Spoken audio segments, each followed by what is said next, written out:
There's an old Delhi saying that he who builds a new city in Delhi loses it. And history has certainly proved that rule. My name is William Dalrymple. I have been living in the city 25 years. My first book on Delhi, LUTYENS, came out 20 years ago, and this city is now 100 years old.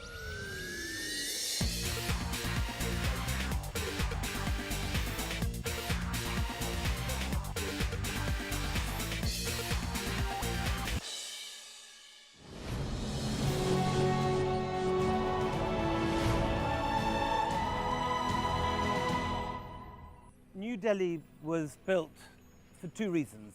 One reason was to get away from Calcutta. The British regarded Calcutta as the centre of political terrorism in the early 1900s and the 1920s. And they regarded the Bengalis as the source of many of their problems, the leaders in the freedom struggle. They regarded Calcutta as an urban space which had long since passed its sell-by date. They thought it was an impossible place to govern. Secondly, there was the pull of Delhi.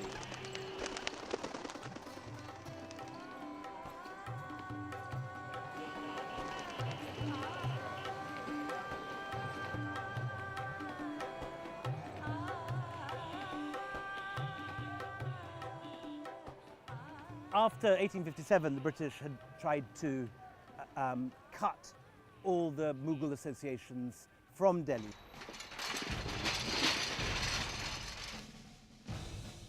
They renamed all the Mughal streets with Victorian names.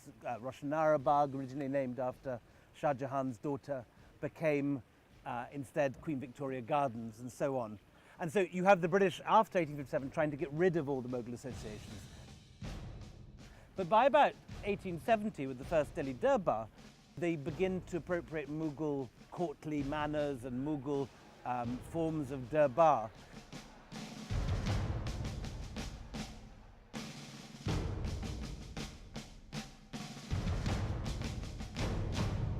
And what they want to do in the building of Delhi is to kind of re-establish themselves as British Mughals.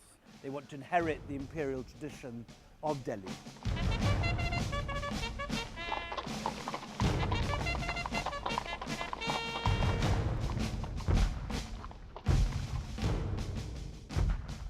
When the foundation stone for New Delhi was laid in 1911, Delhi was a small and provincial town.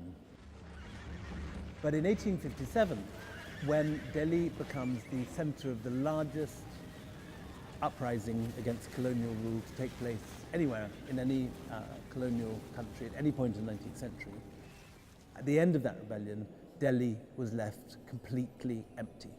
Delhi in 1858 was a city of ghosts. There was no one left in it at all. And by 1911, the city had only really begun to recover.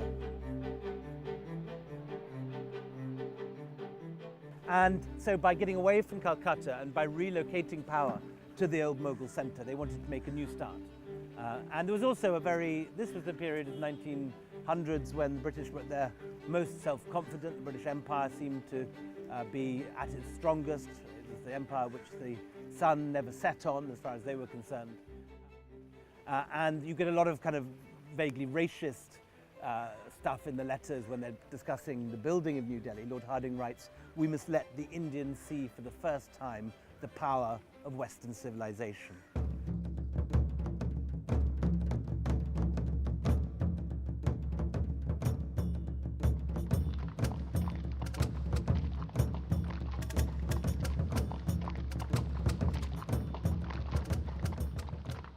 It was a huge shock to everybody, most of all the Bengalis, when the British announced they were going to move the capital here in 1911.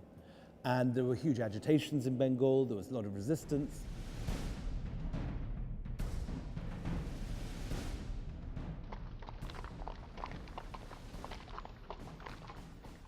But the British ploughed ahead and began building this enormous imperial city, planned by Edwin Lutyens, in the middle of jungle, amid the ruins of earlier Delhis. And as the city they planned was built first here on Raisina Hill and then radiating out from here southwards, the area now known as LUTYENS, Delhi.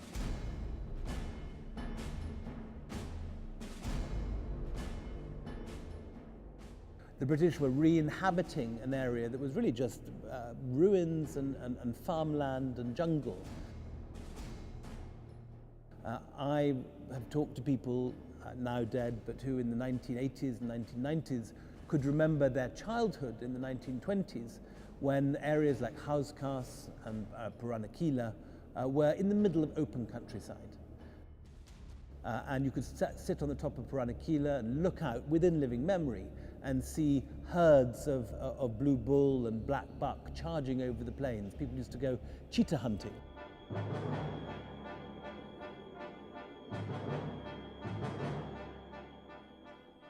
In recent history, there have been two great cataclysms which have changed Delhi forever.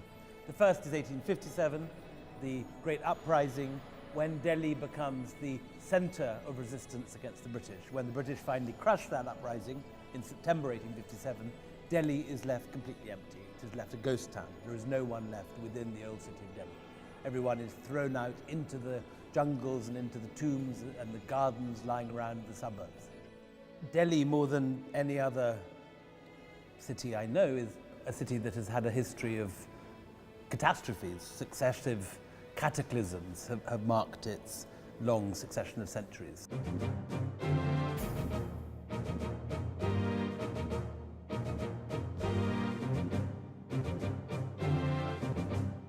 Cataclysm which in many ways reforms Delhi again is 1947.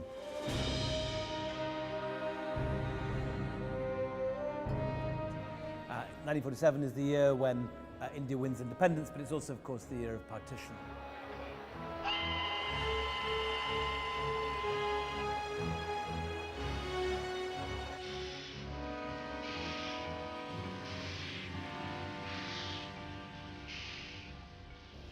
And the two peoples, in a sense, that have formed the power base in Delhi for the previous 800 years, first of all the Muslims and then the British, are both suffer major reverses in that year. The British are kicked out and return to Britain. Many Muslims from Delhi emigrate to Pakistan, and Delhi becomes overwhelmingly a Punjabi city.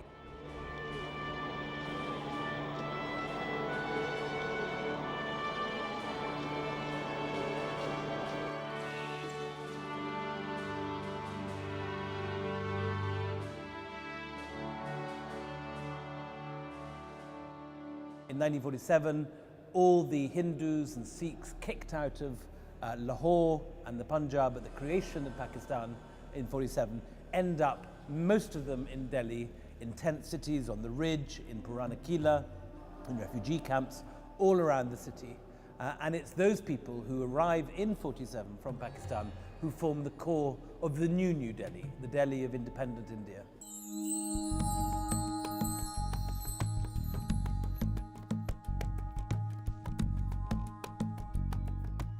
One of the big continuities in Delhi's history is that Delhi has always been the city of power.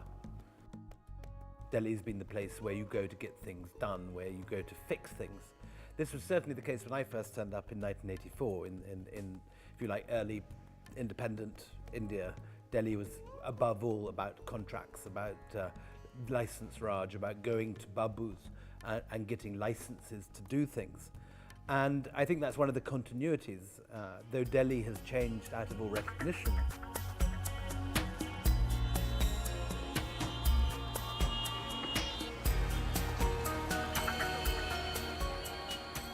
Looking back 100 years later, New Delhi has been one of the most successful urban projects in the world. When Delhi was founded 100 years ago, the population of Old Delhi was 150,000 people. New Delhi now encompasses the second largest urban space in the world, beaten only by Greater Tokyo. If you include all the suburbs, Faridabad, Noida and Gurgaon, Delhi now encompasses around 26 million people.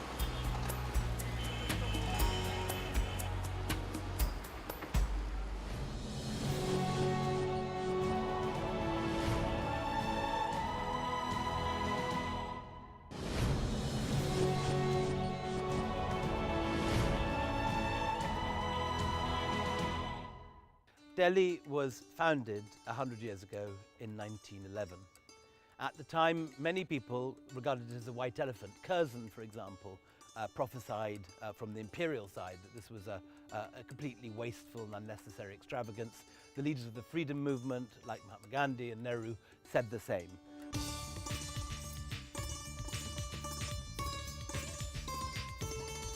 When Delhi was coming up, you had this strange new city, or these bungalows, these enormous wide avenues, all these big roads built for dual carriageways with room for thousands of cars, which of course had never yet been built. This is one of the first capitals that's built for motorists, with roundabouts and parking spaces and room for, he he's planning hundreds of years ahead, Lutyens, and to this day the traffic in Lutyens Delhi flows much more freely than the traffic in the less well-planned streets of southern Delhi.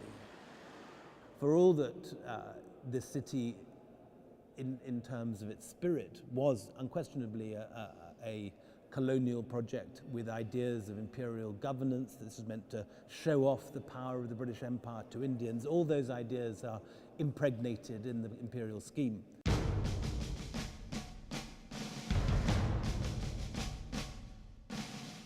In the play of light and shade, and the blending of forms, and the way that the sandstone moves from the very light sandstone at the top to the very dark burnt crimson at the bottom, I think Lutyens was still a genius.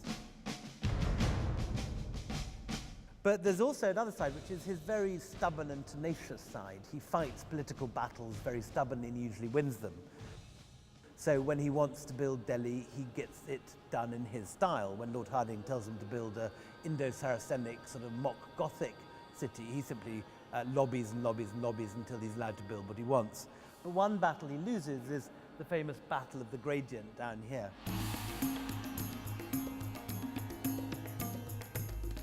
His assistant, Herbert Baker, built the two secretariats, now North and South Block. Lutyens fought a long-running battle with him over the gradient of the cutting with which you reach North and South Block from India Gate. And in the end, Herbert Baker won the battle, and there is a gradient which allows the secretariats to be seen very magnificently rising up as you pass up the Rajpath, but you haven't got the view of Viceroy's house. And if you go along Rajpath towards Rashtrapati Bhavan, you see the dome rise and fall as the gradient takes you up and down. And Viceroy's house is not the crowning pinnacle to the view that Lutyens wished it to be. Instead, as you look from India Gate up Rajpath, what you actually see is his rival Herbert Baker's two secretariat buildings, the North and the South Block. But you also have, I think, Lutyens, the incredibly tenacious man of the world. You don't build a complex like New Delhi and plan everything from the door handles, these little British lions with crowns on their heads that still are on every door in Rashtrapati Bhavan, through to the buildings themselves, through to the plan of the city, through to the plan of the roundabouts, the form that the treescape is going to take. And in all these different ways, Lutyens is the mastermind behind the entire city, not just the small details, but the whole overall scheme of the thing.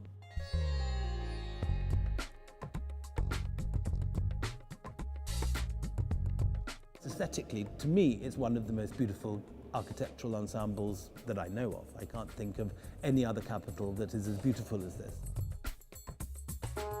What I think is often forgotten, though, is how tenuous it was at the beginning.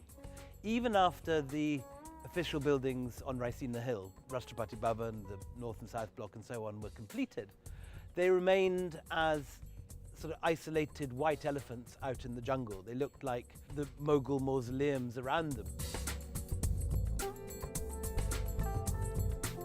An area like Connaught Place, which is now, in many ways, the hub of New Delhi, took 10 or 15 years to take off. The Regal Cinema, when it was founded, used to get no more than 4 or 5 people to a showing. The people who bought land, who were the children and grandchildren of the contractors, did so initially at about 2 rupees a yard in order to please their superiors.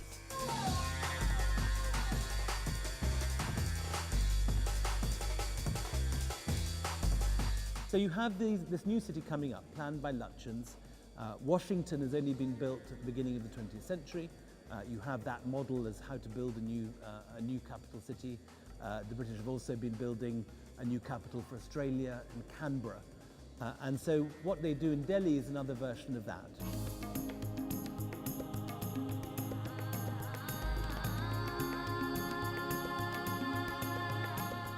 It's another Washington, it's another Canberra, a brand new government city built in open countryside. Where Delhi is different, of course, is that the British envisage at this point, and this is the early years of the 20th century, they envisage India as the jewel in their crown. And so they go to town in the most extravagant way. And the leaders of the freedom struggle, Gandhi and Nehru, regard New Delhi as a symbol of all that's wasteful, extravagant, snobbish and excessive about British rule. And Gandhi says that when independence comes, he wants to turn Rashtrapati Bhavan into a hospital.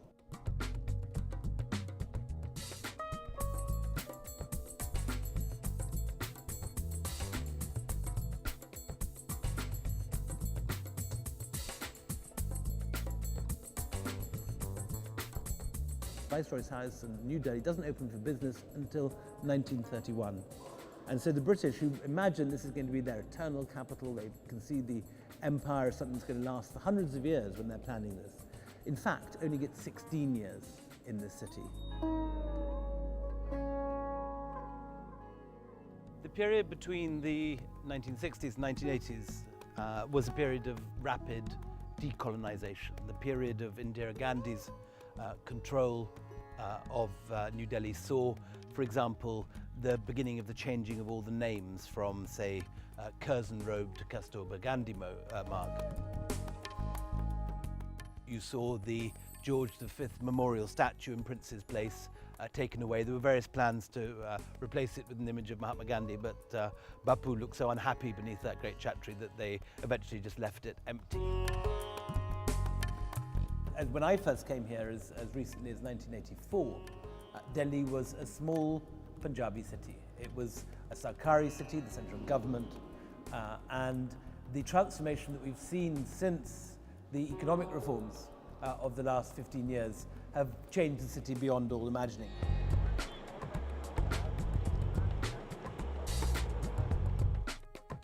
Not only do you have these second and third Delhis around Delhi, Faridabad, Noida, Gurgaon, you've also seen an influx of people from all over India. Delhi has really moved from being a Washington, from being a capital, into being a New York. This is now the biggest city in the country. It's the biggest, fastest growing city in the country. People come here from all over the country to live here in a way that wasn't true 30 years ago. In any carriage of the Delhi metro, you're as likely to find Malus and Bengalis and Goans as you are to find Punjabis.